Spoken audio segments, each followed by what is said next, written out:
Full Moon sale காலை 9 மணியிலிருந்து இரவு 12 மணி வரை. ஜூன் 29 ஒரு நாள் மட்டும்.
நடிகை குஷ்பு மற்றும் சுந்தர் சி மறைந்த பாக்யராஜ் அவர்களோட வீட்டுக்கு நேர்ல போய் ஆறுதல் சொல்லியிருக்காங்க. குஷ்புவை கட்டி அணைச்சு சாந்தனும் கதறி அழுவுறது பலரையுமே கண் கலங்க வச்சிருக்கு. பாக்யராஜ் அவர்கள் உயிரிழந்த செய்தி வந்துட்டு இருந்த நேரத்துல குஷ்பு அவங்க மகளோட வெட்டிங் போட்டோஸை சந்தோஷமா ஷேர் பண்ணது சர்ச்சை ஏற்படுத்துச்சு. குஷ்புவும் அதுக்கு விளக்கம் அளிக்கிற விதமா, என்னோட மகளுக்கு கல்யாணமாகி 2 நாள் கூட ஆகல, அதுக்குள்ள எங்களை இப்படி மோசமா பேசுறீங்க.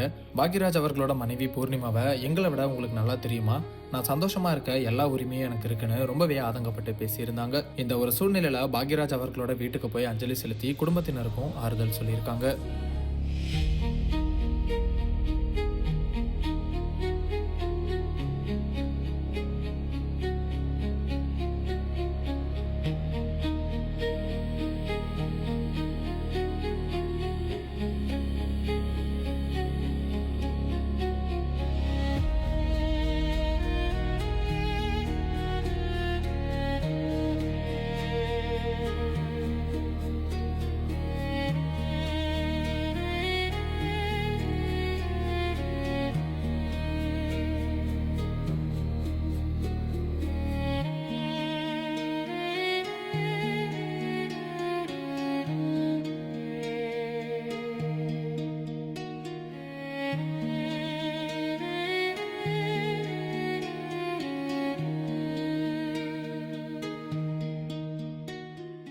ஃபுல் மூன் சேல் காலை 9 மணியிலிருந்து இரவு 12 மணி வரை. ஜூன் 29 ஒரு நாள் மட்டும்.